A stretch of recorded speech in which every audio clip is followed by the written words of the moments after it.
Olá, sejam muito bem-vindos ao Viva a Vida, o programa de bem-estar e saúde do Aqui Notícias. Eu sou Karina Peixoto, hoje aqui ao meu lado a jornalista Pamela Volpato. Delícia estar com você aqui. Ei, Karina, tudo bem? Primeiro, obrigada pelo convite, uma alegria, uma honra estar aqui para falar sobre um assunto que é tão importante e que faz parte da minha vida, né? A Pamela, não só como jornalista aqui, ela vai ter um papel fundamental hoje no nosso bate-papo. O nosso assunto hoje é transtorno de espectro autista, a farmacologia e a fisioterapia aliados ao desenvolvimento, a promoção também, né, da autonomia e inclusão.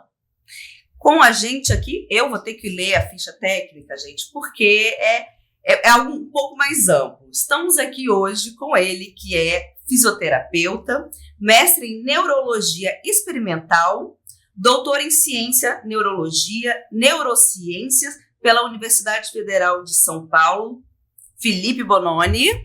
Olá, bom dia, tudo bem? É um prazer estar aqui com vocês para poder tratar de um assunto tão bacana, tão importante, que é o transtorno do espectro autista. Vai ser um prazer, essa conversa com certeza vai render bastante. Vai. Outro convidado aqui também de honra, né? Eles vieram para cá, depois eu vou contextualizar para vocês por que eles vieram fazer aqui em Cachoeiro. Estamos aqui com o professor Luiz Antônio Correia, ele que é doutor em psicologia, com pesquisa em neuropsicofarmacologia, bem difícil, hein? Pedagogia, psicólogo, psiquianalista, neuropsicopedagogo e atualmente o presidente também da Associação Brasileira de Neuropsicopedagogia. É isso? É isso. Pode complementar aí, fica à vontade. Perfeito. Quero agradecer inicialmente também o convite. Eu acho que é muito importante essa nossa conversa para trazer informações valiosíssimas da sociedade, para entender o tema, que é um tema muito atual hoje, do transtorno do espectro autista. Eu sou atualmente o presidente da Sociedade Brasileira de Neuropsicopedagogia. Estou aqui para trazer alguns ditos que serão bastante pertinentes a todos que estão presentes e participando do nosso podcast. Isso é importante porque, embora seja um tema atual e cada vez mais falado, que ainda existe muita desinformação, né? Muito preconceito, e assim, as pessoas precisam se informar, porque hoje em dia é difícil ter uma família que não convive com um autista, seja no ambiente escolar, seja no ambiente de trabalho. Então, assim, se você não convive diretamente, se o seu filho convive, então é importante saber o que é, para você saber lidar também, né? Desmistificar também um pouco esse assunto. Só contextualizando a presença deles aqui hoje, aconteceu agora no último dia 28 de novembro, o primeiro Fórum Sul Capixaba de Autismo, que foi promovido pelo Hospital Infantil. Foi muito enriquecedor, foi muito bacana, não só a âmbito de saúde somente, mas também de informação para os professores, para a área mais educacional, né? Onde contamos com muitos psicólogos, estiveram presentes, professores. Então, foi muito bacana o fórum. Então, por isso que eles estão aqui hoje nos prestigiando com esse podcast. Eu acho que, para começar, né, a gente tem aí muito assunto, né, muita coisa, mas eu acho que para começar a gente podia pedir vocês para falarem. Eu acho que uma dúvida muito comum e muito grande das pessoas é o que provoca o autismo. Por quê? Como o número de diagnóstico tem crescido, tem aumentado, né? Então, onde você vê, gente, mas tem tanto autista, tanta criança autista, adultos, né, que não tinham diagnóstico, e aí começa a investigar os filhos e percebe que também está no espectro, né, mas não sabia. Dá pra gente afirmar o que provoca isso, o que causa o autismo? Não. Essa é uma resposta que gera um pouco de desconforto até para as famílias e para as pessoas, né, que convivem com o transtorno do espectro autista, mas neste momento, não. Embora a gente já tenha avançado bastante em relação ao conhecimento, né, da fisiopatologia, do TEA, nós não temos como afirmar o que causa. A gente sabe que 84% dos diagnósticos são secundários a alguma combinação genética, né? E ela é aleatória, sim. Ela pode existir com maior ou menor força, pode ou não se expressar, e por aí vai, tá? Nenhuma dessas situações colocadas, que a gente vê aí pela mídia, como, porque o intestino não está funcionando bem. Não, o TEA é um transtorno do neurodesenvolvimento, então a gente está falando do sistema nervoso, não é uma doença do intestino. Só que ele é um indivíduo como qualquer outro indivíduo. E ele pode sim ter intolerância à lactose, ele pode ter intolerância, ter doença celíaca, ele pode ter um monte de coisa que qualquer pessoa tem. E isso aí é uma coincidência, né? É uma questão de causalidade, tá? Junto, mas um não causa o outro, né? Eles só estão no mesmo momento, no mesmo indivíduo. E claro, se você tratar disso, vai ter um bem-estar, né? Quem não tem um bem-estar? Você tem uma intolerância à lactose forte, aí você tira derivados do leite, qualquer um vai melhorar comportamento, melhora tudo, mas isso não está diretamente ligado ao fator causador do TEA. E tem também, no fórum foi falado muito a questão da genética. A gente, não sei se são linhas de estudo, mas muitas pessoas afirmam que sim, é genético. Aí, tanto que eu, né, no meu caso, eu tenho um filho que é autista, tá no espectro, mas eu não consegui identificar, nem na minha família, nem na do meu esposo, mesmo sem diagnóstico, eu não consegui identificar, assim, gente. Genético e hereditário são coisas diferentes. Genética é formação do sistema nervoso, hereditário está trazendo caracteres hereditários da família. Entendi. Hereditário, a gente pode falar para as pessoas que estão aí nos escutando de forma mais simples, é como uma herança. Se o seu pai morrer, você vai receber a casa, os bens dele como herança. Isso é hereditário. E obrigatoriamente passa para os descendentes. Isso pode acontecer. Tá? Então, o TEA não é hereditário. Entendi. Mas ser genético, tudo é genético. Claro, é predisposição. Ele pode trazer uma carga, né? Sim. De gene da familiar. Pode trazer uma combinação aleatória com a família do seu marido, que você casou, que aí junta. Essa mistura pode ter sido favorável para ter uma combinação genética com maior potencial de expressão para o desenvolvimento do TEA. Mas isso é aleatório, isso não segue... não tem como a gente prever. Você não vai... não procurei na família. É claro que se você tiver na família, a única coisa é maior que aumenta as chances. É isso, tá? Por exemplo, na minha família a gente tem arteriosclerose, um monte. Certo. Então todo mundo sendo magrinho, malhando, não é o meu caso, mas né, na nossa família malha, magrinho, faz dieta, não bebe, ainda assim top. As veias, porque isso é uma questão genética. A gente sabe que tem mais chance, nem todo mundo, mas algumas pessoas, eu, minha mãe, por exemplo, sofremos com isso. Então eu tenho essa probabilidade aumentada. É isso. É só aumentada, não determinante. Então, por exemplo, não quer dizer que um autista necessariamente vai ter um filho. Por isso que o teu discurso inicial era qual é a causa. Ficaria muito fácil, né? O teu pai é autista, você será autista. Já estava resolvido a causa do autismo. Então as pesquisas mostram, mas nada afirmado, né, cientificamente, essa é a causa. Quer dizer, não quer dizer que seja determinante, mas pode ser, porque o gene está aí e aí pode se manifestar, como pode não se manifestar. E aí ser genético, ser alto, ser baixo, ser mais gordo, ser mais magro, tudo ser genético também, né? Outra coisa é a tal da vitamina D, que é carente. São determinados mitos, né, professor? Professor Luiz, olha, o senhor falou agora uma coisa, que assim, eu rezo todo dia para que essas pessoas estejam certas. Embora elas não... Porque aí estaria resolvido. Sabe, o ácido fólico, ótimo então. Então a gente já sabe, agora a gente vai hoje a medicina resolveria dentro da barriga da mãe. O ácido fólico eu já ouvi. Dela nascer. Eu já ouvi que às vezes suplementação desnecessária de ácido fólico pode... Não causa. Não tem nada que se comprove que... Inclusive, vocês que estão planejando uma estrutura familiar, querem ter filhos, saibam que o ácido fólico é importantíssimo para uma divisão celular saudável, para que você tenha um fechamento do tubo neural de forma correta. Então não deixem de fazer uma dieta rica, em folato ou suplementar o ácido fólico sintético ali, que você pega até gratuitamente hoje com certeza. Farmácia popular. Ok. E outro mito, né? Falando de fake news, né? Chamo de mito, eu acho que a gente precisa desmistificar e esclarecer para as pessoas que o autismo não é uma doença. Não. Com certeza. Né? Muita gente ainda acha Porque a gente trata, né? A gente cuida, é uma condição que é pro resto da vida, né? Mas não é uma doença, então tem cura. Ela tem tratamento para melhorar a qualidade de vida desse indivíduo, né? Mas permanente? É permanente ou não é permanente? Sim, o espectro não vai sair do espectro. Isso é outro. Na verdade, o autismo é um transtorno do neurodesenvolvimento, não é uma doença, naturalmente. Agora, o que leva muito mais são talvez as comorbidades do autismo, né? E aí ela pode ter comorbidades com TDAH, pode ter comorbidades com a deficiência intelectual, ela pode ter outras comorbidades, com ansiedade, com depressão, e isso aí acarreta uma dificuldade maior, né, dentro do nível do autismo hoje, né? Então, por isso que às vezes preocupa, porque se você pegar hoje o autismo nível de suporte 1, que não tem nenhum prejuízo cognitivo, só social, nós temos muitos autistas que não têm diagnóstico, que estão vivendo aí com a gente e que nem sabem que tem um espectro.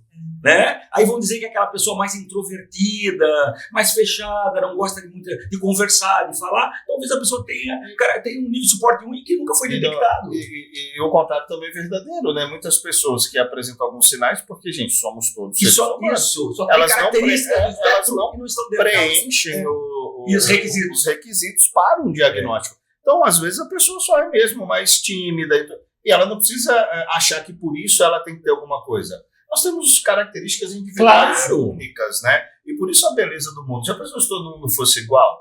Eu fico pensando num mundo com um Brasil com 206 milhões ou 210 milhões de pessoas igual a mim. Eu acho que eu não moraria. Não, claro. Eu não ia aguentar, porque eu vejo gente diferente. Mas esse é o grande segredo, né? Quando a gente fala em inclusão é incluir o diferente. Sim. Nós todos somos diferentes. Todos somos diferentes. Então, isso que nós temos que entender para respeitar a individualidade de cada pessoa. Cada um de né? nós é um universo. Lógico, né? E essa questão das características é muito legal, porque, assim, dentro do próprio espectro, que ele é muito amplo, muito você falou em DI, tem autista que tem DI, que é a deficiência intelectual. E na outra ponta, você tem autistas que têm um QI acima da média. Lógico. Que são super inteligentes. Lógico. Você vai fazer uma avaliação de alta habilidade, o cara, na área dele, pelo hiperfoco, ele tem uma habilidade superior. Tem autista que é não verbal. Sim. Tem autista que tem atraso da fala. Meu filho teve atraso da fala. Certo. Hoje fala igual Claro, um porque a papagaio. estimulação vai criar. Porque ele só teve um atraso. Agora tem uns que podem fazer fono pro resto da vida, mas não vão verbalizar, né? A gente tem muito próximo de nós ali a situação das crianças com síndrome de Down. E ali é um acidente genético, também Sim, não é culpa de ninguém, né? Aí já é cromossomo. Dependendo de que fase tem essa alteração cromossomial no par 21, claro. Eu posso ter isso menos agressivo ou mais. mais. Por isso que existe o leve, moderado, severo. Acontece, como a gente também não sabe em que momento esse transtorno do neurodesenvolvimento, ou em que peso essa alteração está atuando ali no neurodesenvolvimento, claro. Não dá para a gente medir o que vai ser menos ou o que vai ser mais. É claro que no futuro a expectativa é que ainda intraútero a gente consiga já fazer esse diagnóstico, dizendo daqui 5, 10 anos, falar, olha, sim, essa criança terá TEA, e talvez, só que não vai conseguir te dizer que nível de suporte é. Pois é. E por isso que estão acabando. Possivelmente agora vamos terminar os níveis de suporte. Né? O objetivo é eliminar os níveis de suporte por isso, com certeza. Ainda no DCM-5 do TR agora, ainda sai com o nível de suporte 1, 2, 3, mas o objetivo é extinguir os níveis de suporte da criança TEA. Mas falando nisso, professor, eu acho que é muito interessante que a gente comece a desmistificar o TEA, e quanto mais cedo, aí é um ponto importante para quem está nos ouvindo, né? Quanto mais cedo as intervenções forem feitas e diagnósticos forem feitos, mais se cria novas redes neuronais, né, professor? E ela melhora significativamente. Óbvio que não vai sair do espectro, mas vai ser uma criança completa, quase regular, quase um certo neurotípico, pela estimulação e pelas intervenções. Mas aí que tá. Essa questão do diagnóstico é muito complexa, a questão do diagnóstico também, né? Você conseguir ter esse diagnóstico. Encaminhar para quem é de indivíduo e que tenha conhecimento. Geralmente com equipe multidisciplinar. Professor, é isso mesmo. Eu acho que é único profissional. Perfeito. Embora seja da tutela do médico fazer o diagnóstico, mas com avaliações neuropsicológicas, de fonoaudiologia, volta. Tem que ter muita avaliação, tá? Para que a gente possa fechar esse diagnóstico num grupo. E a gente fala interdisciplinar, mas gostaria até que fosse transdisciplinar. Em que um pode entrar um pouquinho na área do outro, conversando, debatendo, discutindo, porque aqui o foco seria a qualidade de vida deste indivíduo.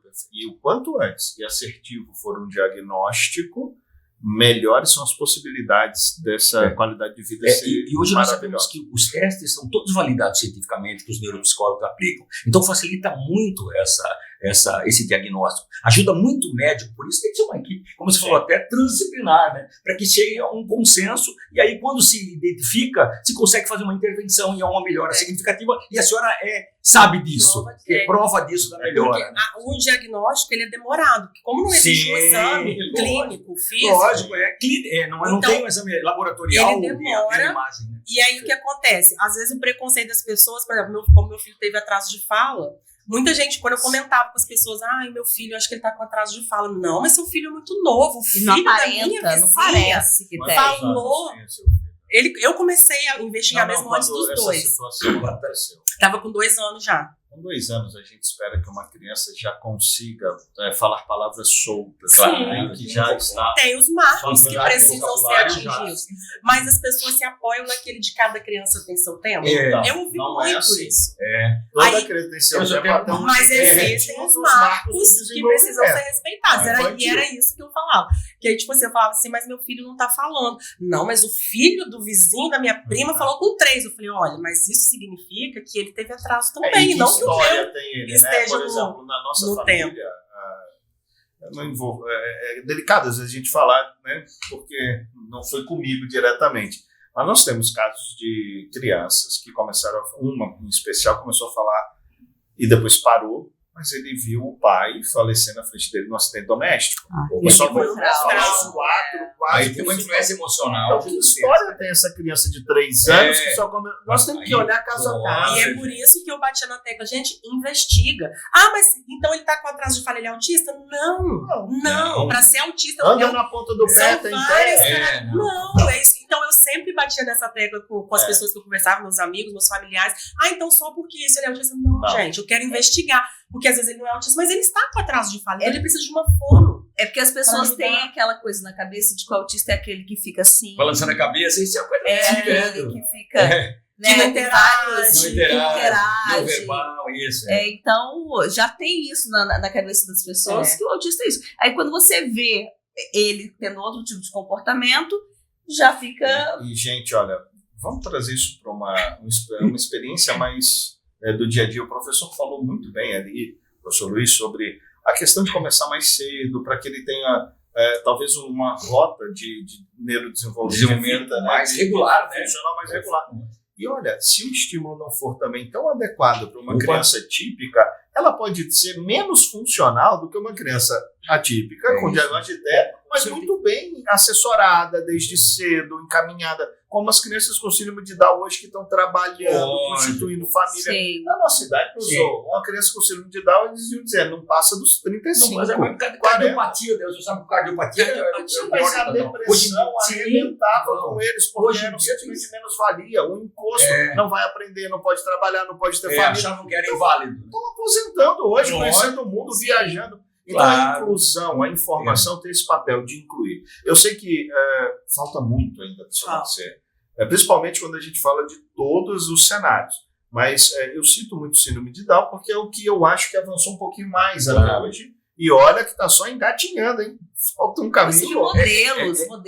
É uma palavra um pouco complexa. É uma palavra um pouco complexa para as pessoas, a neuroplasticidade cerebral, mas tem que ser falado aqui porque a estimulação vai ajudar isso. E nós sabemos que esse nosso cérebro, ele é plástico, ele consegue criar novas redes neuronais. E com essas estimulações, com essas intervenções corretas, óbvio, né? Por isso a identificação precoce e cedo, porque isso vai ajudar bastante.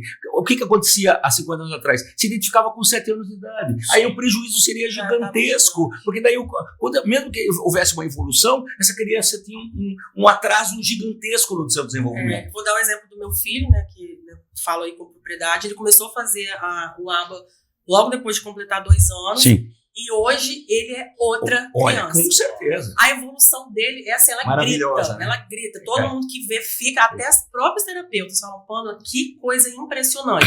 Mas por que também? É muito importante a intervenção precoce e correta. Correta, perfeito. Mas é um trabalho em equipe, é um trabalho em conjunto. Se eu pegar o meu filho e jogar lá na terapia, tô pagando, vocês se viram. Não vai. Família tem que pegar rede de apoio, né? Exatamente. Então, tripé.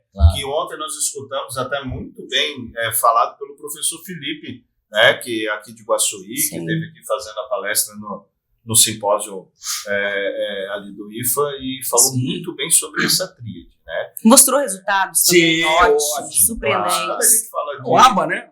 De certo ou errado, não é que o ABA é o único certo, mas o ABA é o mais utilizado. Sim, que é um dos recursos de intervenção, isso que é importante. Tem outros. O importante é, como você dizer, procurar um recurso que seja bacana. Eu gosto de falar nessa tríade, que dentro da escola a gente tem que ter professores, né? Aí é o nosso lado aqui da sociedade. A neuropsicopedagogia orientar professores preparados para conseguir lidar com essa diversidade neurológica que tem dentro da escola. Depois disso, a gente tem a família muito bem informada e uma terapia com uma equipe multidisciplinar muito bem pautada. A escola faz o papel, na minha opinião, que é um dos mais importantes, que seria ser esse filtro. E para isso a gente tem que formar bem esses professores, que possa dizer assim, olha, sim, isto eu preciso encaminhar porque a escola não vai dar conta, e não, isso aqui é um problema que a gente cuida dentro da escola. Porque ter dificuldade de aprendizagem é um dos sinais que vão aparecer nas pessoas com TEA, com TDAH, nas pessoas, e também pessoas que não têm nenhum transtorno. Nenhum transtorno. Pra vocês terem uma ideia, a taxa hoje de dificuldade de aprendizagem no Brasil está beirando os 55%. Então você vai chegar numa sala, você tem metade, um pouco mais da metade com dificuldade de aprendizagem. Com certeza. E os diagnósticos, bom, esses vão bater entre 5% e 7% da população em geral. Não são esses 5%. Então tem um monte de criança aqui que muitas vezes está sendo direcionada para os serviços de saúde, às vezes recebendo diagnóstico de forma equivocada. Então a escola tem esse papel. Fez esse filtro, foi para a próxima etapa, precisou ir para uma avaliação mais profunda, foi diagnosticado, aí eu tenho a terapia família junto. Então isso aí é a raiz, então, né? A escola, no caso, é a raiz. Veja só, ela fica 4 horas com a professora. O professor com essa... Ou às vezes 8. E o professor com esse olhar clínico, e nós da neuropsicopedagogia conseguimos formar profissionais com essa habilitação para isso, às vezes percebe mais do que a mãe até, inclusive. Infelizmente, mas é uma grande verdade, porque às vezes a mãe tá fora, aqui, lá, colar. Nem toda mãe óbvio, nem toda mãe tem essa e hoje a mãe tem que trabalhar, às vezes. Pai, principalmente. E o pai também, às vezes eles estão fora, a criança fica muito mais tempo com quem? Com o educador. E ele tendo essa capacidade de percepção, vai ajudar muito a identificar. Intervenções dentro da escola em que ele possa ajudar no desenvolvimento de funções executivas, de destreza motora, por exemplo, de memória digital. Essa criança acaba respondendo. Respondendo, claro que ela não está... Porque se ela tiver no transtorno, ela não vai responder com intervenções neuropsicopedagógicas dentro da escola a ponto de sair da dificuldade que ela tem. Claro. Ela pode ter uma leve melhora, mas ela não avança tanto. E aí ela vai da camada 1 para a camada 2, faz intervenção em contraturno. Gradativo, né, professor? Continua ainda com a dificuldade, vem para o encaminhamento. Aí a equipe multiprofissional começa a analisar, avaliar, neuropsicólogo fazendo teste. Só que você imagina que essa criança já chega lá, passando por etapas de intervenção na escola, com relatórios sobre o que aconteceu, como foi o desempenho, como foi o antes e o depois para testes de leitora, testes de função executiva, como flexibilidade cognitiva, autocontrole, né? Então já chega enriquecido para lá. Sim. E eles trabalham em conjunto mesmo, que igual meu filho, ele estuda de manhã, faz as terapias à tarde, ainda faz um AE também no contraturno da escola. E a psicóloga dele volta e meia entra em contato com a escola. E eu nem fico sabendo, eu fico sabendo depois, como eles fazem avaliações. Esse é o trabalho correto. Certo, olha como que tá o Gabriel aí, como é que ele tá. Então, eles têm essa troca e a família pegando junto, assim, o resultado é fantástico, né? A gente sabe. E aí, já entrando nessa questão de tratamentos, vou entrar na sua área aqui, que a maioria dos autistas, não vou afirmar que todos, mas não sei se todos, tem várias comorbidades. Certo. Cada um em um nível, mas tem muita coisa o autismo traz junto, né? E aí precisa de intervenção medicamentosa, né? Fala um pouquinho pra gente. Tá, eu quero dizer o seguinte, é muito importante que a gente saiba que, eu sempre gosto de dizer uma frase, é um pouco cruel, mas é verdade, né? O remédio, muitas vezes, é um mal necessário. Né? Seria maravilhoso se ninguém precisasse tomar remédio, né, professor? Com certeza, seria maravilhoso. O remédio tem as suas vantagens, que ele vai proteger bastante essas degenerações neurológicas, etc. E cuidar, na realidade, entender que o remédio não é para o TEA. Não vai curar a criança até, mas ela vai ajudar muito nos sintomas que o TEA apresentam, né? Ajudar muito nessa questão do comportamento, agitação, agressividade, impulsividade e sono, que é a questão sine qua non, né? Eu sempre brinco, né? A medicina sabe que a única coisa que pode fazer uma pessoa descompensar é se ela não dorme. Então a criança tem que dormir. O sono é restaurador. E a senhora que é mãe e sabe que a criança toma remédio para dormir, quando a criança dorme bem, e qualquer um de nós, quando a gente dorme bem, a gente acorda bem. Né? Fisicamente, a irritabilidade, a agressividade, a gente acorda tranquilo. Eu sempre brinco, né? Não dormiu, bom dia, só para você. Então, se eu não durmo bem, se eu durmo bem, eu estou feliz, tranquilo, né? E ele regula, ele modula todos os neurotransmissores na hora do sono. É dopamina, lógico, porque o aprendizado tem uma relação intrínseca com neurotransmissores. Dopamina, atenção, concentração, né? A noradrenalina. Então, tudo isso são a serotonina, que é a emoção, que é a disposição da noradrenalina, vontade. Então, tudo isso é regulado. E para a gente desmistificar quem está nos ouvindo, que às vezes as mães têm medo de dar remédio. Né? Nós sabemos que o surto psicótico genera muito a rede neuronal e o remédio é uma proteção de integridade física e neurológica, né? Porque eu sempre brinco, às vezes uma criança com um nível de esporte 3, que às vezes é muito agressiva e que se autoflagela, bate a cabeça da parede, se morde, né? E uma criança com esse tipo de patologia, quando não se machuca, machuca o outro. E é importante, então, que a gente até respeite a individualidade de uma outra criança dando a medicação para o nosso filho. Claro que os remédios antipsicóticos, como Haldol, Meleril, Neuliptil, Risperidona, Aripiprazol, que está muito comum hoje porque é em gotas, esses remédios, eles bloqueando o D2 da dopamina, deixam a criança um pouco apática, lenta, sonolenta, mas isso é proteção de integridade física. Então, a mãe tem que entender isso e muitas vezes ela vê o filho assim, para baixo, letárgico, ela fica com pena, eu também ficaria com pena se tivesse, preocupada. Aí ela diz, hoje eu vou dar a metade. Hoje eu não vou dar. Isso atrapalha e prejudica muito. Porque tem que ter uma constância, né? A medicação tem que ter uma constância. É um tratamento isso, né? Não é essencial que isso aconteça para que a terapia possa ser iniciada. Muitas vezes é o que coloca ele apto a iniciar um processo de terapia. Ele não pode também imaginar, né, que só o medicamento... Professor, você coloca uma coisa maravilhosa que eu sempre digo, remédio não trata inflexibilidade cognitiva. E o TEA tem muito isso. Então, quem que vai tratar isso? Terapia, professor. É isso. Gente, vai dar suporte aqui. Isso é um conjunto. Estou pensando nos cortes que vão rolar aqui agora. Agora, essa questão que você colocou, acho importante falar vou dar metade ou não vou dar. Isso. Eu acho que aí também entra muito da confiança da família no médico que você está levando seu filho. Gente, mesmo que se você está levando seu filho no médico e você não confia que esse médico deu uma medicação... Mas não mude, porque ninguém tem habilitação para reduzir a alteração, frequência ou tipo de medicamento, a não ser o médico. Então, a gente tem que confiar. Da medicina, a gente tem que confiar no médico. Né? Tem que ser assim, quem está nos ouvindo. Se o filho está muito apático, sonolento, entre em contato com o médico. Olha, doutor, o remédio que o senhor deu é ótimo, ele está ficando menos agressivo, está dormindo bem, mas ele está inteiramente sedado durante o dia. O médico vai fazer a regulação da miligramagem pela experiência que ele tem, não nós tirarmos o remédio da hora. Não temos isso. Não tem habilitação para isso. E vamos falar outra coisa, se o médico não atender, tentou procura outro, mas não faça por conta própria. Quando o meu filho começou a tomar o remédio para dormir, que demorou um pouco, e isso afetava não só ele, mas como a família, principalmente a mim, que tinha que trabalhar e passava a noite tendo muitos despertares, eu fiquei louca, a verdade é essa, eu fiquei louca com a privação de sono. E aí quando ela receitou o Neuliptil, ele começou no dia, ela falou assim, daqui 30 dias a gente vai fazer uma de Vitória, nós vamos fazer uma chamada de vídeo, que eu quero que você... Ela falou, anota tudo. Qualquer mudança de comportamento que você notar, pra gente conversar, porque eu vou te falar se tem relação com remédio ou não. Então, assim, ela fez esse acompanhamento muito de perto, pra justamente dá segurança pra você, né? Que a gente começou, ela falou, vamos começar com a dosagem bem baixa, 4 gotas, imagina. Então, a gente foi regulando isso. Depende do peso, o metabolismo da criança. Até chegar num ponto que hoje ele, graças a Deus, ele dorme bem, mas ele passa o dia, assim, ligado. Graças a Deus. Então, vamos qualquer criança. Nós estamos aqui para informar pessoas. Muitas, pela minha experiência, mostram, né? Você coloca 4 gotas. Quantos anos ele tinha? Começou agora, já tinha 3 anos. 3 anos. Então, veja só, isso acontece muito. Dá 4 gotas com 3 anos, a criança dorme. E aí, vai passando o tempo, a criança tem 8, tá com 40 quilos e a mãe continua dando 4 gotas, porque ela fica com medo de aumentar a dosagem. Então, mãe, não tem que ser assim. Eu acho que tem que ir no médico e ver a orientação, porque daí 4 gotas para uma criança de 8 anos já não vai fazer o mesmo efeito. Então, por isso que quem tem que fazer essa dosagem é a pessoa que tem conhecimento, que é o médico, né? Eu queria também comentar uma outra coisa que outro professor até trouxe na palestra, que é sobre o ganho de peso com alguns desses medicamentos. Claro. E aí o papel da família nisso. Aí eu vou responsabilizar a família. Eu quero aqui também chamar esses pais que fogem desse lar.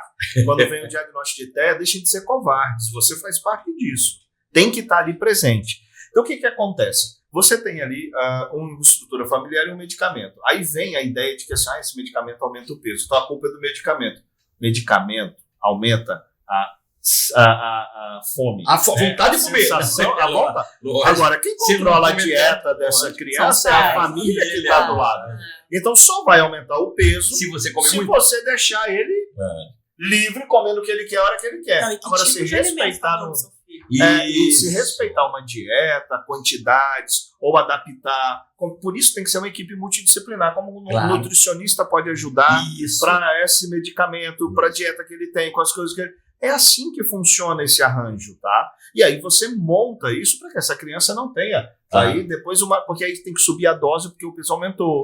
Então tudo isso vai impactar demais. Então é responsabilidade muito grande da família. E não é culpa do medicamento. O medicamento está fazendo o papel dele. Um desses papéis é tirar ali a questão da estamina. E aí o que acontece? Tira a sensação de saciedade. Aumenta a sensação de fome. Mas a dieta, ele se não comer mais, ele não engorda. Não é o medicamento, não engorda ele. Isso é verdade. O que me preocupa muito, a gente falando aqui sobre todos esses cuidados, é que tem família que não tem toda essa assistência, que não tem todo, primeiro, esse conhecimento, não tem toda essa assistência, né? Normalmente, às vezes, o SUS, às vezes, não dá esse suporte, em alguns casos. O que faz essa situação? Porque aí a criança, ela fica... Bom, vamos lá. Bom senso. E aí a gente começa a dizer o que é comer bem. Então, no bom senso, eu não sou um nutricionista, eu não vou prescrever uma dieta, mas eu posso orientar essa família que descascar é melhor do que desembalar. Então, vamos começar a voltar para os conceitos do... Olha, ele come algum lugar, não gosta da cenoura. Você já experimentou essa cenoura em diversas texturas, com outras misturas, com apresentações diferentes? É por isso que hoje existe uma campanha nas escolas, né? E o Espírito Santo faz isso muito bem, começa desde a educação infantil, em que você é obrigado a apresentar diversos tipos de alimento, de cores e categorias diferentes, com texturas e apresentações diferentes, para que essa criança vá desenvolvendo e apurando esse seu paladar, tá? É claro que vocês vão ter uma dificuldade muito maior quando a gente fala dentro do espectro. Espectro com a seletividade alimentar. A seletividade, mas não está presente apenas no espectro. Tem crianças fora do espectro que só comem macarrão, passado na manteiga e hambúrguer, não aceita mais nada e não estão no espectro. Então tem muito sobre o comportamento da família, o exemplo que a família come, como foi isso desde cedo. Não estou dizendo que isso resolve todos os problemas, mas não fazer nada jamais resolverá. Aqui a gente pelo menos tem uma chance.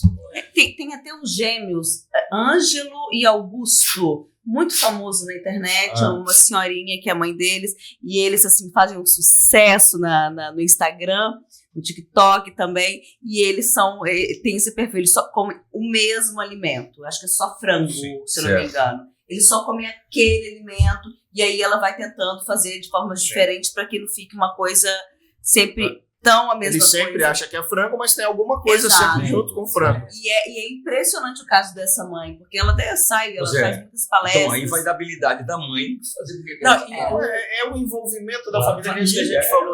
Tá vendo essa importância? Sem esse envolvimento, e gente, isso vai roubar tempo. Que olha, assim, essa pessoa precisa ter quase que uma dedicação exclusiva para poder cuidar disso. Por isso a gente tem que ter uma rede de apoio muito qualificada. A família, quando a gente não tem recursos para isso, é quem consegue fazer uma grande rede de apoio. Sim. Em muitas famílias escola, né, eu vejo, as mães precisam parar de trabalhar.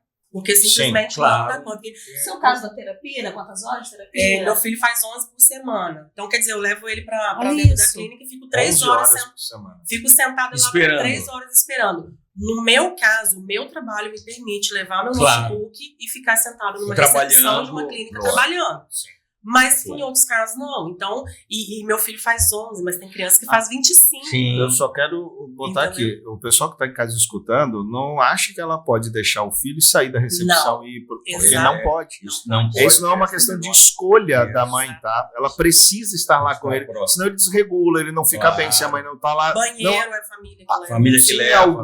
se alguns conseguem, ok, mas essa é a minoria, a maioria vai precisar estar lá. Sim. Isso. E as pessoas simplesmente não entendem Não entendem. isso. Não. Não vê esse lado da família. E aí as mães precisam parar de trabalhar, primeiro por essa demanda grande que a criança tem, que são as horas de terapia, de levar, e segundo porque algumas crianças simplesmente não ficam com outra pessoa. Porque a segurança do autista é a Sim. família, Sim. é o ponto seguro Claro. deles, entendeu? Eles precisam disso. E aí as mães precisam trabalhar, a família às vezes passa uma dificuldade financeira, né?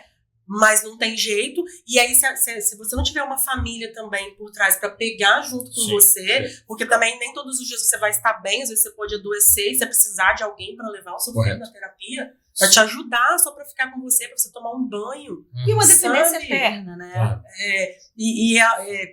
Engraçado, quando meu filho, a gente recebeu assim, um diagnóstico definitivo, né, que saber eu já sabia, a primeira coisa que eu falei com meu marido, olha, vamos compartilhar isso com os nossos amigos e com a nossa família. Isso, para que eles Isso, estejam- Aí ele, mas por Sim. quê? Você vai sair anunciando? Sim. Eu falei assim, Não. a questão não é sair anunciando. Eu acho que sim. Claro. Mas Nossa. eu pensava, são duas questões. Primeiro, nós não precisamos passar por isso sozinhos. Sim, Nós vamos precisar de ajuda. Você acha que eu e você vamos dar conta? Não vamos. A gente precisa de ajuda. Segundo, eu não quero privar o meu filho de nada, a não ser que não esteja confortável para ele. Por exemplo, eu levei numa festa de família. Se tá bom para ele, mesmo se ele estiver tendo um comportamento não legal, eu vou manter ele lá. Não vou tirar porque alguém tá olhando de cara feia. E aí as pessoas precisam saber da condição dele para respeitar. Às vezes, Opa. quando ele chegar e querer dar um beijo nele, ele não Certo, quiser. não quiser. Entendeu? Então as pessoas precisam saber. Eu vou tirar ele do ambiente se estiver incomodando ele, não Claro. se estiver incomodando o outro. Eu gosto eu quero falar um negócio bastante interessante que você falou, até para orientação às pessoas, para entender, às vezes, comportamentos estereotipados do TEA. Né? Nós também temos. Quando nós estamos muito alegres ou muito tristes, ou não tristes, muito eufóricos, muito ansiosos, nós vamos ter comportamentos, mas são socialmente aceitos. Se eu tenho um bigode, eu fico mexendo o bigode. Se eu tenho a caneta, eu fico clicando na minha perninha, eu fico batendo, ou fico batendo isso aqui, ou fico roendo unha, alguma coisa. Claro que o TEA, nós conseguimos deslocar esse alvo para algo socialmente aceito, até por causa da nossa flexibilidade cognitiva, o nosso senso de entendimento, de respeito aos demais. O TEA não, ele não vai ter. Ou ele vai fazer o flap de mão, ou ele vai vocalizar, vai gritar. Então, isso eu quero que você entenda que essa é uma manifestação que nós também fazemos, mas de uma maneira social. Como o TEA é um transtorno social, ele não consegue entender isso. Então, se ele sai correndo para lá e para cá, ou fica girando, ou senta e levanta, isso é uma maneira de manifestar essa alegria dele ou essa ansiedade dele. Então, esses comportamentos estereotipados é o que a gente também faz, mas de uma maneira diferente, aceitam, porque eles são diferentes. Claro que aceita. Se eu ficar balançando a perna ou batendo aqui, você não atrapalha porque ninguém tá vendo, né? Ou se eu ficar estralando o dedo ou roendo unha, eu estou tentando o quê? Me balancear, Você está se regulando de me alguma regular de alguma forma da minha situação que eu estou passando. A criança TEA já não. Então é muito importante que as pessoas entendam para respeitar. Respeitar, isso que eu falo, respeito. Por exemplo, a questão é sensorial, né? Eu sempre brinco. Aquela criança que você ia há 30 anos atrás, 20, na CIA, na Renner, querendo arrancar a camisa porque a etiqueta estava incomodando. A meia do pé, aquela costura da meia que ele arrancava e alguém dizia, tem que dar uns tapas nesse pé. É falta de limite, porque desconhecia a questão sensorial do TEA. Então, como é lindo quando a gente entende, porque você sabe administrar melhor e respeitar a Por isso eu sou a favor de que tem que anunciar. Sim, Eu acho lógico. por exemplo, eu estudei muito durante o mestrado e doutorado a questão de epilepsia, e o nome da campanha de epilepsia no mundo é Epilepsia Fora das Sombras. Porque se fala pouco, conhece pouco, Sim. e se enfrenta preconceitos e questões mitos, desnecessárias dentro da sociedade. Então, informação é tudo. Acho que a inclusão, o professor falou uma palavra aqui, você também usou isso, que é respeito. Ela começa com respeito, tá? Não tenha dúvida. E ter essa carga que hoje você tem com seu filho é para que, no futuro, você possa ter confiança de que na hora que você faltar, ele está preparado para encarar o mundo sozinho, ele vai ser independente. Ele já está nesse caminho, logo ele não tem, ele vai ganhar autonomia. Aí quem vai ficar com o síndrome do ninho vazio vai ser a mãe. Hoje, muitas famílias de autistas, elas vivem isoladas, não saem de casa, porque o filho tem aí, né, tem os autistas que são no grau mais alto, a criança tem os comportamentos, e a família simplesmente não quer ser julgada, não aguenta mais aqueles olhares que tem, gente. Por exemplo, eu levo meu filho na igreja, ele gosta muito de correr. Corre, mas não grita, não bota a mão em ninguém, mas fica correndo.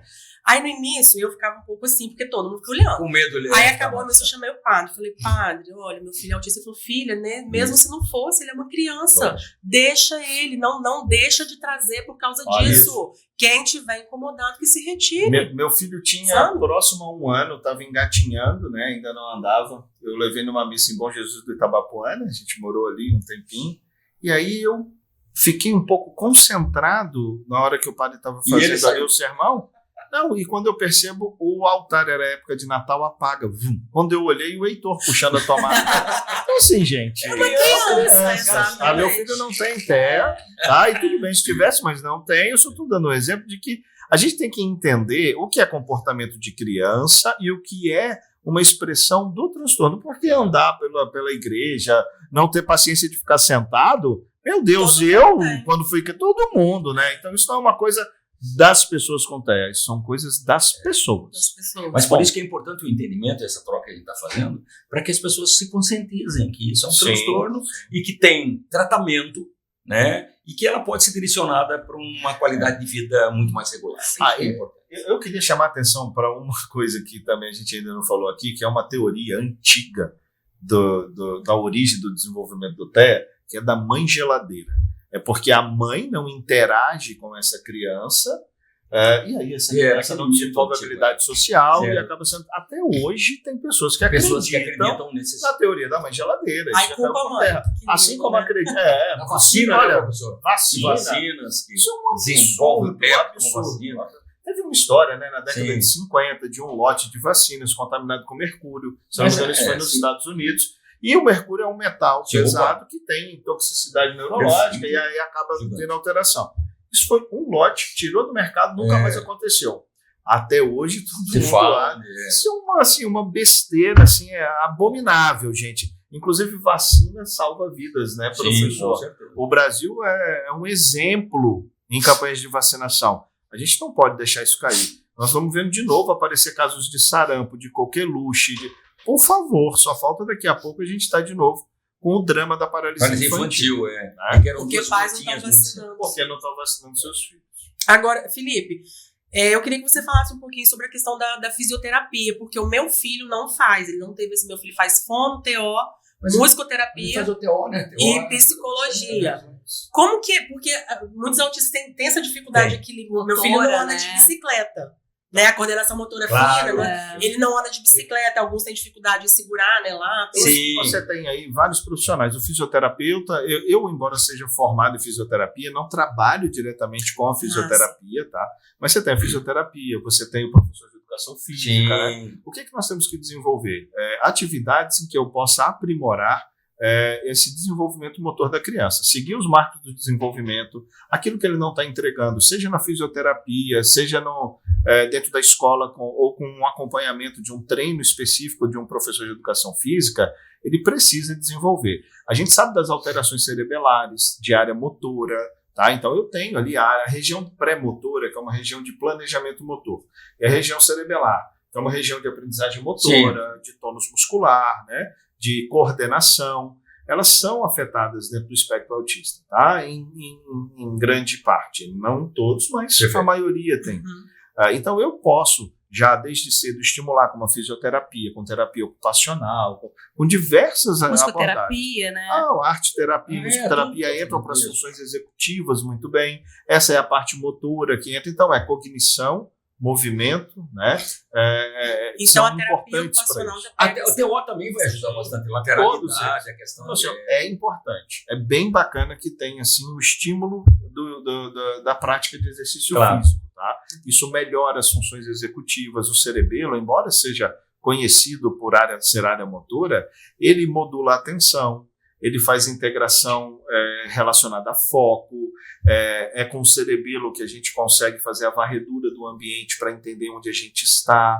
Então tem várias situações. A dificuldade. É uma dificuldade. Então tem várias situações em que eu dependo de um bom aprimoramento dessa área. E eu consigo aprimorá-la cada vez melhor fazendo prática de exercício físico. Então fisioterapia, educação física, isso é, olha, importantíssimo. Tá? Não existe um protocolo dizendo se é tem que fazer essa sessão aqui desse jeito. Isso porque cada um é avaliado individualmente. Você é avaliado e vai estimular aquilo que você não... É sempre assim, gente. No neurodesenvolvimento atípico, eu tenho uma rota diferente e ele não vai entregar algumas coisas que no marco do neurodesenvolvimento infantil estão previstas e esperadas. Então, o que eu faço? Eu faço tudo aquilo que ele ainda não tem para ele ter dentro da faixa etária esperada. Tá? Não importa, mas tem que respeitar muito isso. Eu não posso romper essa fase, querer que ele entregue mais. Perfeito. Se ele já chegar entregando mais, ok. Eu não preciso nem estimular essa parte. Eu vou para aquilo que ele entrega menos. Tá? Agora, uma questão... Antigamente não se ouvia falar muito de TEA, né? Ela era um autista clássico, como você falou. Falava na cabeça, olhava no outro, não olhava no olho. Hoje está muito mais... Você escuta falar mais, você vê mais casos. Mas antes não se falava muito a respeito e não se identificava. Nossa, mais casos é uma questão delicada. Assim, as pessoas falam muito sobre uma epidemia de TEA, agora está aumentando, agora está... É claro que aumentou. Né? Além de ter aumentado, alterações das avaliações de TEA. Inclusive agora foi o DSM-5-TR, foi exclusivo para novos critérios para se avaliar. Se nós pegarmos o DSM-4, nós temos o Asper, que era fora do espectro. Nós temos o TGD, transtorno global de desenvolvimento, transtorno invasivo de desenvolvimento, todas essas patologias que se relacionam à comunicação e ao relacionamento, hoje todas formaram um guarda-chuva que são transtorno espectro autista. Hoje você não vê criança TGD. A criança que tem transtorno global já é classificada como TEA. O Asper é TEA. Savant, tudo é TEA hoje. Então parece que, além de ter aumentado, aumentou o espectro, juntou-se todas as patologias que eram relacionadas à comunicação e o acesso social. À medicina melhorou. Claro. As pessoas teve uma evolução, né? No Brasil. Maior no Brasil. Então chega até um profissional médico que pode ter um diagnóstico também. Tudo isso acabou culminando, né, nesse aumento. Esse aumento é absurdo. Olha, pode até ser que dobrou em relação ao que era há 40, 50 anos atrás. Então a gente tinha lá 1,4, 1,5 para TEA. Aí eu boto um monte de coisa que não era TEA dentro do guarda-chuva do TEA, expando o espectro e dou para a população mais acesso. Hoje é 2,7. Porque na é 2,7%, gente. Então é 1 para cada 30. Antes era autismo. Então a criança era autista. Hoje não. Hoje é transtorno do espectro autista. E o nome espectro, a gente até estica. Eu deveria falar transtorno do espectro autista, que é para mostrar que tem o tamanho da variabilidade aqui dentro, o quanto eu posso ter condições distintas ali, tá? Então é claro que a gente esperava que isso fosse ter um aumento, mas necessariamente nada foi vinculado a, sei lá, ao uso de agrotóxico, que é o que o pessoal está falando muito, a poluição. Se isso tem ou não tem algum peso, as pesquisas futuras podem vir a mostrar, mas até agora não há uma correlação de causa e efeito. E eu acho tão interessante, Felipe, é que as pessoas mais antigas, se disser assim para uma avó que o neto é TEA, ela não acredita. Porque hoje o TEA olha no olho, senta no teu colo, diz eu te amo, mãe. Faz inglês, espanhol e francês e é logo de TEA. Aí a avó vai dizer, não, mas essa criança está procurando pelo em ovo. Essa criança não tem nada. Por quê? Porque essa avó, como antigamente, era um autista que não olhava no olho, que balançava a cabeça, e hoje as crianças estão aí andando e brincando e são classificadas como E justamente por conta disso as pessoas acabam invalidando. Isso, claro, porque acham que não é. Porque não eu acho que é uma faca de dois gumes, né? A gente sofre com isso porque existe uma ala dentro da saúde, dentro da nossa sociedade que também utiliza isso como vantagens, né? Porque precisa ter os direitos, precisa ter garantias legais. E tem gente que se aproveita disso. Eu tenho um monte de diagnóstico que realmente não era para ter acontecido. E são essas situações em que eu coloco crianças que não deveriam estar com diagnóstico de TDAH, com diagnóstico de TEA, dentro dessa bolha aqui, bolha não é a melhor palavra, mas é dentro desse ambiente, que aí começa a invalidar, falando, não, mas ele não As pessoas invalidam muito. Lógico. Até Então, o daí, adulto hoje, daí tem um diagnóstico de adulto hoje que descobre que tem autismo. mas daí a importância da gente fazer essa varredura na escola com eficiência, encaminhar com qualidade e ter um diagnóstico multiprofissional, né, transdisciplinar, né, de alta qualidade. Porque é importantíssimo para as pessoas que estão nessas condições, tem um transtorno do espectro autista, que ela seja assistida. Porque falar, mas olha como ele está bem porque está assistido. Porque se não tiver e tiver o transtorno, não vai estar bem. É outro desconhecimento também, porque alguém já me falou, professor, mas como que pode? A criança foi lá no médico, no psiquiatra, em 15 minutos ele laudou como TEA. Mas é que as pessoas desconhecem que a escola fez um relatório, o próprio psiquiatra manda para uma avaliação neuropsicológica que demora, às vezes, em média, 1 mês fazendo testes. Mas meu filho demorou mais. Muito, às vezes mais que 1 mês, dependendo da gravidade. Com ele foram 10 sessões. Então, veja só. Comigo, com meu esposo, com a escola. E aí, quando chega esse relatório fundamentado, de 9 páginas. 9 páginas para o psiquiatra, ele lê esse relatório, conversa com a mãe, vê a criança, aí em 15 minutos ele lauda a TEA e dá a risperidona. Mas não é o 15 minutos do atendimento que gerou o diagnóstico. É que as pessoas não sabem o que se antecedeu antes. Sim. Mas, como o professor falou, nós da neuropsicopedagogia, esse olhar neuropsicopedagogo vai ser muito importante para essa visualização desse comportamento dessa criança com esse relatório para encaminhamento. Isso é muito... E aí a gente quer dizer aqui que então o neuropsicopedagogo ele cuida do TEA, trata TEA? Não. Neuropsicopedagogia institucional, tá? Ela forma os professores para que dentro de uma sala de aula ele consiga fazer uma intervenção não pedagógica, mas neuropsicopedagógica, e que faça essa diferença entre crianças que têm dificuldade de aprendizagem e que podem ser corrigidos dentro da escola e as crianças que podem ter algum transtorno que ele biológico. possa encaminhar para que aí não é o professor, não é a escola, não é o neuropsicopedagogo que vai dar ali a letra. Depois ele pode acompanhá-lo. Nós temos a neuropsicopedagogia clínica, que pode fazer um acompanhamento individual. Com a dificuldade de aprendizagem desse TEA. Com a dificuldade de aprendizagem, mas é uma equipe multiprofissional. E essa questão de invalidar, eu ouço muitas pessoas falam, nossa, ele nem parece que ele tem. Mas, gente, não é por trás desse, ele não parece. Eles fazem aquela alusão do Sididal, que tem característica física. O TEA não tem característica física, por isso. Eu queria saber como é que é a característica física de diabetes. É isso, hipertensão. Você não tem cara. Parece, mas ninguém fala isso. Não, e nós temos um magrinho com hipertensão. Hipertensão porque ele é gordo. É verdade. Agora, eu tenho um tio. Ô, tio Ivan. O tio Ivan mora aqui em Vila Velha, é nascido aqui em Alegre também, eu sou de Alegre, sou capixaba, a gente ama esse estado. O tio Ivan deve estar com 83 anos hoje. O tio Ivan não tem nada, tem um sobrepeso, né? Sim. Mas assim, gente, vitalidade espetacular, exames todos controlados. Então eu falo, não tem cara, não tem idade, não é porque a pessoa é idosa, porque ela está com sobrepeso, que você vai dizer assim, não, isso deve ter diabetes. Não tem cara para nada. Não tem. Mas isso tudo é um preconceito, né? As pessoas falam que não tem cara e que não parece, mas eu falo, por trás desse não parece, é um trabalho árduo que vem sendo realizado justamente para isso, que o que eu quero é que meu filho tenha uma vida com autonomia, que ele frequente, eu não quero que ninguém fique olhando para ele achando que ele é autista, não que eu preciso esconder isso, porque eu realmente não escondo, mas eu quero que ele leve uma vida o quanto mais próxima do típica, melhor. Mas as pessoas não precisam ficar invalidando. Mas nem parece. Gente, eu não falo que ele é autista, porque eu acho bonito. Tem identificação. Hoje você tem Isso. Pro cartão, né? Tem a carteira. Tem o cartão e tem o colar. Né? É necessário essa identificação? Eu ainda acho que sim. Eu acho que quando a gente tiver uma sociedade madura, preparada, né, será capaz, que teremos? A gente não vai precisar nem ter tantas coisas que são proibidas, nem tantas coisas que informam quem você é. Porque a sociedade entende, sabe o que é certo, o que é errado e toma boas decisões. Hoje eu não tenho condições de deixar uma criança com TEA, com epilepsia, com qualquer outro transtorno, à mercê de um julgamento justo de inclusão ou de compaixão na sociedade que a gente vive. Sim. Até porque essa sociedade é desinformada.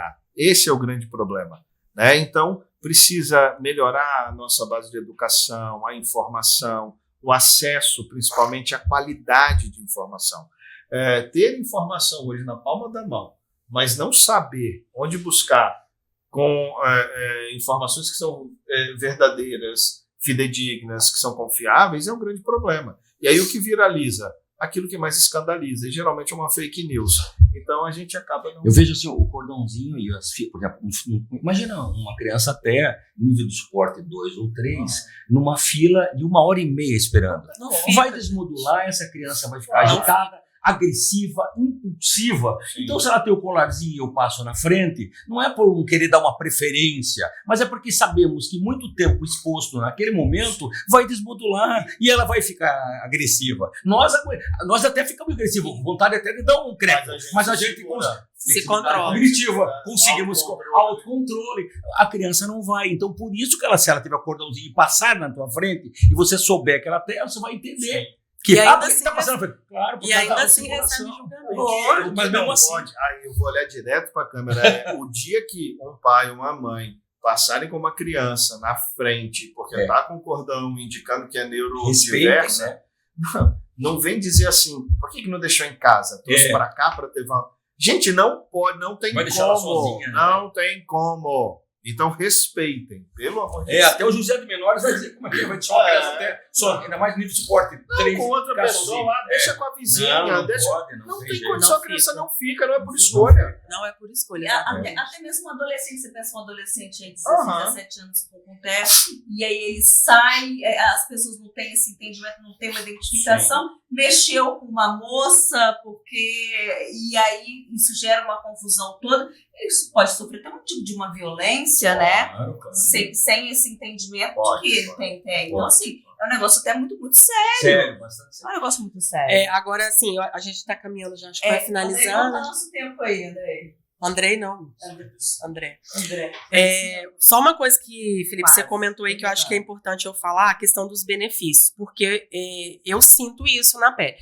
A gente ouve as pessoas falar, hoje tudo é autismo, muito, todo né? mundo quer ser autista para receber benefícios, Sim. como se a família autista tivesse muitos benefícios. Esse lucro, Gente, entendam. Muito gasto. Existe legislação? Existe. é mínima. Ela é cumprida? Não é. Você tem que ir para a justiça.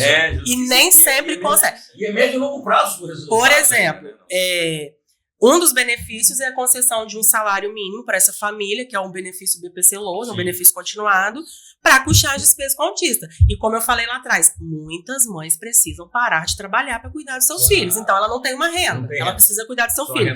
Terapia é paga. Sim, terapia é paga. Hoje, pelo menos hoje, aqui no SUS, não tem. Não tem. Então é paga. Como que essa família vai pagar essa terapia? Remédios de qualidade. Vocês sabem quanto custa um remédio, gente? Que o autista faz uso continuamente. Vocês sabem, uma criança que tem restrição alimentar, precisa tomar um leite sem lactose, vocês sabem quanto custa isso? Para uma família que a mãe não pode trabalhar. Perfeito. E esse salário, vocês acham que eu chego lá com o meu laudo aqui e o dinheiro entra na minha conta? Não entra, gente. E muitas famílias simplesmente, eu, por exemplo, não tenho, nem entrei, nem vou entrar. Por quê? Pro INSS eu não preciso. Eu sou rica pro INSS. Então, assim, não pensem que as pessoas estão querendo ter filho autista para receber dinheiro, a gente vê, às vezes, o que acontece, por exemplo, a pessoa está... Alguns casos que a gente vive dentro da faculdade. Faculdade particular, a pessoa tem uma grana, de repente aparece lá depois de adulto, com um diagnóstico, e aí tem privilégio para fazer provas, para fazer uma prova de residência médica, um concurso de... Então, isso também é utilizado com esse viés. Então, os privilégios, eles vão dos financeiros até esses que a gente está comentando aqui, que não tem um ganho financeiro, teoricamente, mas ele ganha uma vantagem em cima de um concorrente. Então, eu acho que tudo isso, feito dessa forma desorganizada, dificulta exatamente o acesso que você acabou de falar. Para quem tem esses direitos de fato, porque aí tudo se tranca. Você tem que provar por A mais B 500 vezes porque tem medo de entregar isso para quem não deveria receber, né? Então, uma coisa que mata a nossa sociedade é a corrupção. Isso é corrupção, gente. Má fé. É má fé, né? E depois você não fica aí ladrando que é super honesto quando na sua vida particular você faz essas coisas. É isso aí. Bom, gente, vamos chegando ao final, né? Tá tão bom aqui o bate-papo aqui, tá tão esclarecedor. Isso que é importante. E eu tenho certeza que vai esclarecer muita coisa para o nosso público, né? O público aqui Notícia. E pedir vocês que deixem suas mensagens finais, suas orientações. Bom, eu primeiro agradeço imensamente ao convite. Estar em Cachoeiro de novo é maravilhoso. estudei aqui quando mais novo, né, no Colégio Cristo Rei. Tá? Foi assim, espetacular a experiência. Poder falar desse assunto me traz também muita satisfação. Eu acho que um dos papéis, né, de quando a gente estuda, faz mestrado, doutorado, vira um professor, é esse, de tentar atingir o maior número de pessoas possível, né? E aqui, através do canal de vocês, se Deus quiser, a gente vai conseguir. Então, eu estou à disposição para quem aí estiver escutando, quiser procurar. Meu nome é Felipe Meneghelli Bononi. Vamos colocar depois lá o seu Instagram, todas as informações. Trabalho na faculdade Sensupeg, entrem lá no nosso site, a gente tem um YouTube com várias palestras, tá? Sou membro da Sociedade Brasileira de Neuropsicopedagogia, estou aqui, né? É uma honra estar do lado do nosso presidente. Então, conheçam um pouco mais sobre isso, tá? E, por favor, respeitem o próximo. É isso. Muito bem, também quero agradecer, assim, é uma grande oportunidade que vocês estão trazendo à sociedade, né, com esse canal, para que se esclareça, tire-se algumas dúvidas e se desmistifique muitas coisas em relação ao transtorno espectro autista, né? Ele é uma criança igual a todas as crianças, como eu falei no primeiro momento, inclusão é incluir diferente, ele é diferente, mas eu também sou diferente do professor dela e de todos. Esse respeito à individualidade é a questão fundamental. Esse conhecimento para se tratar de uma maneira com eficácia, né, com eficiência, com tranquilidade. Eu sempre, como psicólogo, também posso dizer, às vezes eu não preciso aceitar um comportamento, mas se eu entendê-lo, eu sei administrar melhor. Muito obrigado pela oportunidade. Nossa, nós agradecemos. Pamela, fundamental aqui, para falar primeiro da sua história, né, e compartilhar com a gente.